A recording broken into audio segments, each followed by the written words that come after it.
Welcome to Books, Rhymes, and Life. You back with your man, Chad. I'm with my man, Big Absoloot. BA, I was in the gym today, just letting the Spotify list play, and it landed on a certain rapper that got me thinking about a certain thing. This is one of my favorite rappers of all time, and I will definitely find a way to do just an episode on him in the future. But I was listening to Big L. And there's two things I want to talk about with Big L, man, because one is what Big L could have been had someone not robbed us of his existence, what Big L could have been to hip hop. But the other was Big L's style, man, that cadence and delivery, especially at the time, because there weren't a lot of people doing it quite like that. Well, there's never really been anybody who did it quite like that. But he was so articulate, man. Like he could speed up his rhymes and he would still go with the multisyllabic rhyme. He wouldn't just rhyme with one syllable when he sped up. He would still have internal rhyme in there too. He would do that, but his words almost bounced off of each other. They were so articulate, man. It was like everyone just stabbed right in the right place, just stuck in the ground, just an arrow he threw in the ground every time like that, right where it needed to be, man. Were you a Big L fan? Absolutely, bro. And I agree that the world was robbed. Like, like there's a couple rappers that, RIP, they got take it from us too soon. I feel like God owes one, man. Like Big L, he needed 5 more years, man. He needed about 5 more years in the Yes. culture for people to really appreciate what he could do, man. And like you said, as far as his style, I feel like he was a futuristic Coogee rap. I figured if you got Coogee rap at Marvel level style, like, you know what I'm saying? Like if he was a superhero, Marvel level style, to just get that as far as you could take it, that you would have gotten big. So if Cool G got some adamantium, Right. If he, you know what I'm saying, some gamma rays, whatever you want to call it. But man, Big L, his ability to, what I like to say, 2-4 it. He could hit you with a full bar setup, but in the midst of the full bar, drop 2 bars and still complete the full bar. Like he was a genius at doing that, man. yeah, Like that guy was phenomenal, man. And like I said, I feel like the world, we got robbed, man. We got robbed. we did, man. That's another thing too, man, is even when he sped it up, they were bars. Like he didn't put filler in there to speed it up. When he sped it up, it was just like I wrote bars. Now I'm gonna speed them up. And that's there's very a lot hard of to do. rappers, yeah, because there's not a lot of rappers that do that. There are a lot of rappers go fast every now and again, and the ones that try to do it a lot, sometimes they have a lot of filler in there just to get those extra syllables in there. But he never did. You know what I appreciate about Big L, and I feel like true hip hop fans appreciate that now. From his ability to do that, he didn't sound affected. You know what I'm saying? You know, like filler, like he didn't do nothing. He was filling that joint with words, you know? Right. Like he wasn't cheating you on a bar at all, man. He was not cheating you in any way. That dude was great. That freestyle, that 7-minute freestyle with him and Jay-Z. I don't know how many of you have been able to dig through the crates and find that, but if you ever get a chance to see that, please listen to that. It is a 7-minute freestyle where they're just going back and forth. And I guess Jay used to use that style a little bit when he very first started off. And they started going back and forth, and man, that is impressive to listen to. Another thing I want to say about Big L that I'm so hurt by his loss is Big L was getting ready to be a monster. Big L was going to be somebody, I think he would have taken over New York rap for a little while. Big L would have had his era for a little while because he checked off every box. He had charisma, he had the performance, he had the bars, he had the flow, he had the style. There wasn't really anything that Big L couldn't do.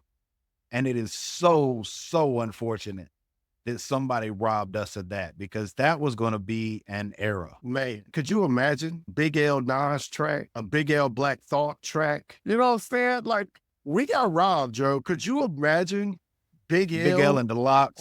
Just for the sake, Jada and Styles P. Come on, man. Could you imagine Big L on a Dre track? You know what I'm saying? Or a DJ Premier exclusive. Like just a Big L and meth on a RZA beat.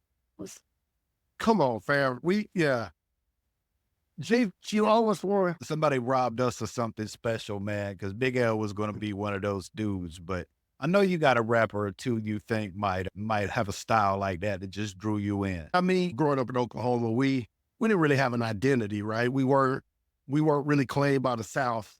We weren't we weren't really claimed by anybody. But you know, the good thing about that is I had an ear everywhere. I spent some summers in Cali, man, and the Bay has always been good to me, man. And I stumbled upon this guy, 40 Water, 40 XL as you speak, you know, your 49er brethren, E40, man. I mean, the guys wrote books with his lingo. He created his own slang. One man create your own rap style. Let's start there. But he created his own verbiage, his own slang in a rap style. Who's doing that? Like 40, I always joke that the beat doesn't really matter because 40 will find a pocket when he feels like it, right? Whether he's ahead of the beat, whether he's behind the beat, whenever he feel like being on beat, he on beat, but nothing ever seems off. It doesn't seem like it misses. And that's back from Captain Save-A-Ho all the way up to, you know, the more recent stuff. I laugh because I remember a few years back when he was on the BET Cypher, they had the whole West Coast BET Cypher, him, Snoop, you know, all of the guys from the West. And he had a bar and he said, turn up like the vegetable. Speaking of vegetables, right now I'm on this medical, right? And people, that's how he hits you. He hits you with so many similes, so many metaphors that you really had to really think, man. And if you haven't seen that BET Cypher, just fire 40's part, right? 40's part is crazy. He keep things hot like the left sink handle. Just stuff like that has always been 40. But what about you, man? Did you ever really get into 40? I did, man. The first time I heard him was on Mystikal's first album with No Limit. He had, can't remember the name of the song, but I know he was on there with him, and his verse was just like, growing up in South Carolina, I know he is NorCal royalty. Northern California, the Pacific Northwest, like he is royalty. I've seen how I'm a 49er fan, so I've seen how they treat him. He's on the sidelines for those games. I know he's royalty out there.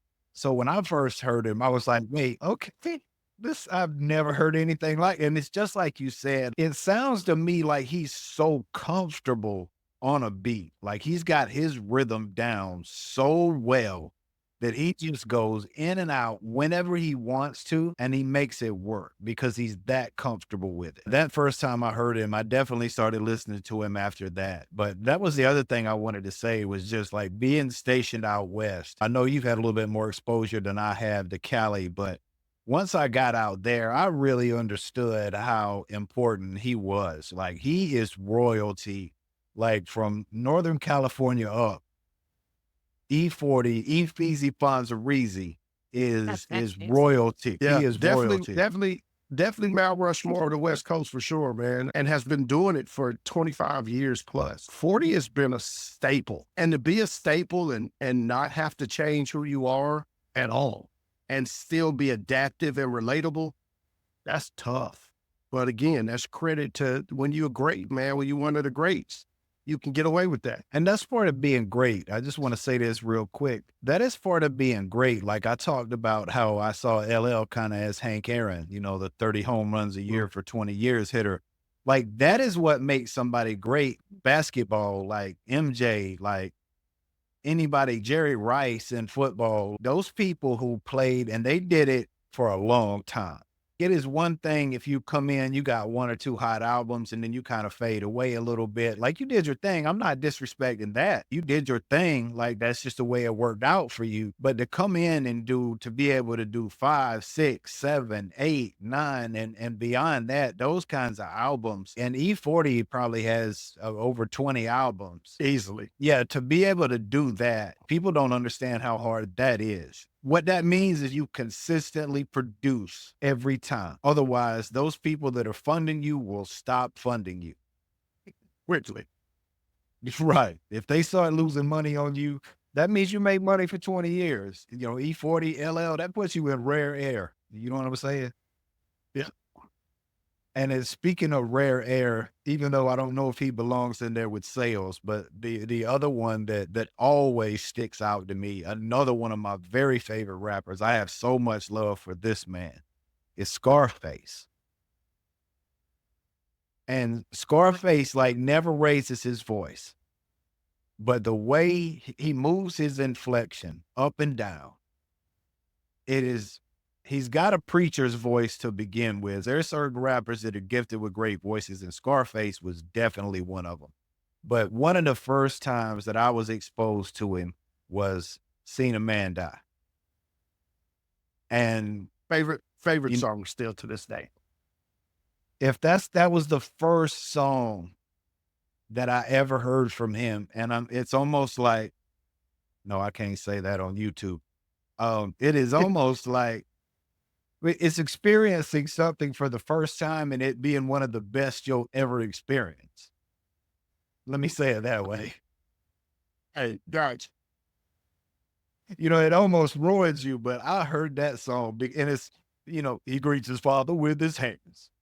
And then the way he just moves in and out, like his lyrics, there's nothing complicated about the lyrics in that song. Nothing overly complicated. Like he just tells a story and he just weaves his voice, the tone of his voice just weaves in and out of that song so beautifully. And he does that all the time, man. Scarface. And I know you live in that area, man. You grew up over there. I know you know about Scarface. Tell me what you think. Yeah, man, it's funny. We all go through our eras of emulation, so to speak. One point in my life, and I won't go too deep because it's not all gravy. But one point in my life, my nickname was Baby Scarface, right? And there was a song called Mr. Scarface, and anytime the fellas in the hood wanted me to get hype, right, they just threw on that song, and it did something to me.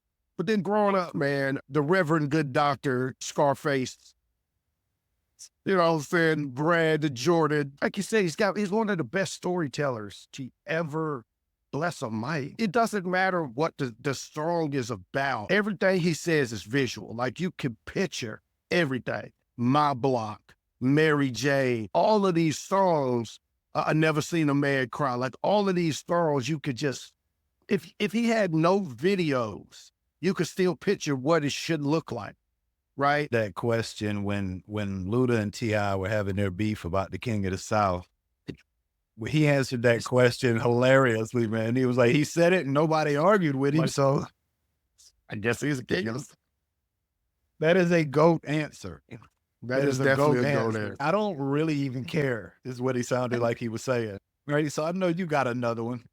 There's one you would like to talk about all the time, man. Let me end the surprise. I know he's got to be in here. Just pull him out the bag. First and foremost, let's call it what it is, right? Like, who has been more entertaining in hip hop than the Dungeon Dragon? If you know me, you know Busta Rhymes is on my short list of almost every category because he checks almost every box. I mean, if you go back to Woo-Ha, if you go back to the scenario, right? That style was new to all of us. What did I just hear? Busta Rhymes coming in the industry was literally the equivalent to an Amtrak train running off a track. You would hate to see that happening, but if you literally watched it happen, you could not watch it. Like, you're like, dang, it's rolling. Like all 40. He did bust out of leaders of the new school. He busted out of that group. I felt like being in a group didn't allow him to be what he became. And once he started that solo life, we got to see things like Put Your Hands Where Your Eyes Can See, Break Your Neck, all the way up to arguably the best 32 bars, 42, I don't know. I couldn't count them all, but look at me now with Chris Brown, and it was like the epitome of, so you young people think old people can't rap still?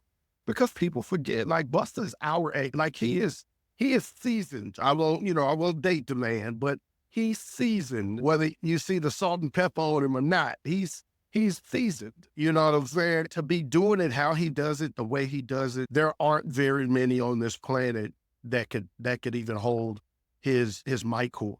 Like, just that guy's wow. Yeah, I first got introduced to him in high school at parties because those songs would start coming on, and woo-ha, man, that would drive people nuts. That's how it was when woo-ha came on, because people would lose Man, their mind with that song. And he brought so much energy, like you said. Like, I agree that a big effect, because he brought so much energy to hip hop when he first came in. Like, he's definitely phased out some of the wilder stuff. He's focusing on more grown up things sometimes, it, like we all do. That's growth. When he first came out, when he was young, he was such an entertaining character. And that style was so different from anything we'd ever heard. He was having so much fun on the track. He was punishing the track, but he was having a ton of fun with what he was doing, just enjoying making music in a style that nobody had ever heard before. And that does make him special.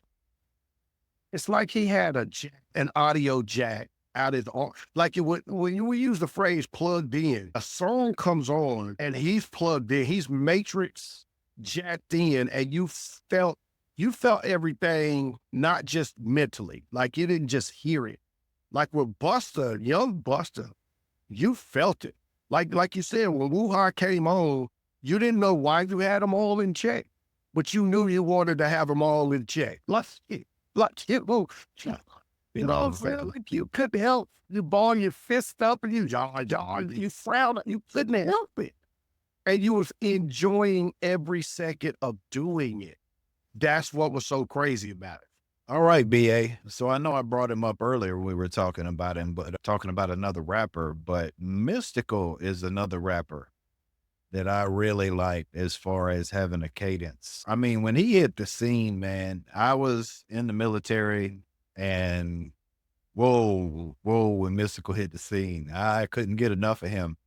Master P had a brilliant plan by putting a Mystical track on every album that they did, because I bought that album back when we bought albums and there was no way to get that track other than to buy the album. I don't know if some of you remember those times back when what our ancestors did. But back when we were riding dinosaurs to the store, we were going to Sam Goody, which was a great place back in the day for us. We used to enjoy going there. We had $20 to buy an album. We had to buy an album sometimes from a rapper that we really didn't know much about, because he had a Mystical track on there. But you wanted that song. Straight out the boot camp click. I didn't even know what the boot camp click was. I didn't know what they was talking about, but I wanted that song. I wanted that song, man. And whoa. The funny thing about Mystikal is, we talk about Cadence rappers. He might be the purest of anybody we talk about, because his rap style was developed while he was in the Army, as he was mocking one of his drill sergeants. It's truly a cadence. That's what's crazy. And fact check me if you want to. I didn't get this by accident. Mystikal is like E40 in the sense that you don't really give a damn what they're saying. Like, you don't go, oh my God, this is higher literature. They used every literary trick you could possibly use, entendres, and you know what I'm saying? Like, you didn't care. Yeah, we're just not putting Mystical and Common in the same category here. But you didn't care how they put it together. You just learned to appreciate how they put it together. You know what I'm saying? It was like, oh, like the man right shit. I mean, we've heard several songs that had Mystikal, well, we felt like Mystikal at his best, right? It Ain't My Fault with Silk, his verse on the No Limit joint, the Posse record. On his album, when he said, I'm the fire on that last verse on Make 'Em Say, To make him stay on, yes, you know. And then, of course, the track with him and Snoop, on Snoop album where Snoop was with No Limit, the Wolf joint. but the two with him and Busta. Of course. Again, the only other person I felt like that could bring that kind of energy to match Busta would have been a Mystikal. And so it was great to get not one of those, but two of those. Mystikal is special, man. Who else you got, in your man purse over there for Well, of rappers course. with I that mean, style? since we talk about those being taken away from us, now I don't think he was taken away from us too soon musically because he gave us so much. But I still think he was taken away too soon. For me, man, stylistically, cadence wise, was there another Dark Man X? I mean, was there? You know what I'm saying? Like from the growls to the prayers, like DMX was special, man. I remember the original tunnel version of Get At Me Dog. And I remember going, this is this is whack. Like, this is trash. Like, why is everybody so excited about this dude? Right? And a good friend of mine, man, I'll never forget, a good friend of mine, a military guy, said, man, you go back and listen to it. So I went back and listened to it. I'm like, okay, it's all right. Then the album came out. And I was walking past his dorm room. I'm like, yo, this is fire. Who this? He was like, the dude you said. Like, no, this ain't the same dude. He's like, not only is he the same dude, the same song, different beat. From that moment on, man, I remember just couldn't wait. Like you brought up Sam Goody. I couldn't wait. The greatest 13 months of my natural life was the 13 months from it's dark and hell is hot to flesh of my flesh, bone of my bone. Like, I was so excited. Like, I two in basically less than a year, and I was 2 months late on the original. So I was 2 months late on the first joint. But man, I watched everything, every movie the man ever been in, on every song he's ever made. I have been an X fan for so long because I just thought his flow, it's like he talks to you, right? And like it's just like a conversation. Like everything X does, it's like he's just talking to you. I'm ballistic to keep my head above the water. Yeah. It's like he just talked to you and you was like, okay, all right, okay. I will say this, the way he came on the beat in 4, 3, 2, 1. It's up there with one of the best ways I've ever heard a rapper come on a song. That stay out the dark. Because Man. even so he came at you so strong. And then was like, because if I Back catch you right in the off. stomach. I mean, but that's the way he was able to get you is he was believable. Yeah. Yeah. I got into him the same way you did because I think he had already had both albums out before I started listening to him because I heard it. And at the time I was like, nah, this isn't really for me. And like nothing was wrong with it. I was just like, I don't really want to listen to it. It's not really for me.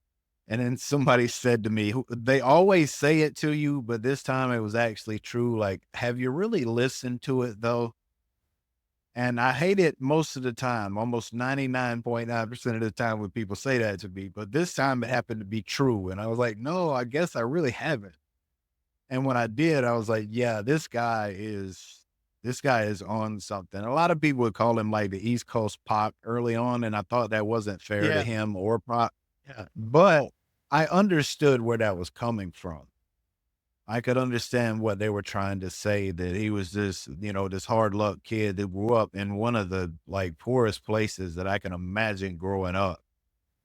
And he made something of himself. It was unfortunate the problems he had that probably end up contributing to what took him from us. But that's another lost one. I mean, we lost somebody special. So R.I.P. to X. I mean, he wasn't as Mm. political as Pac, but I believe the comparison was based on that thing, right? You Yeah, listen to that a Pac that song, passion.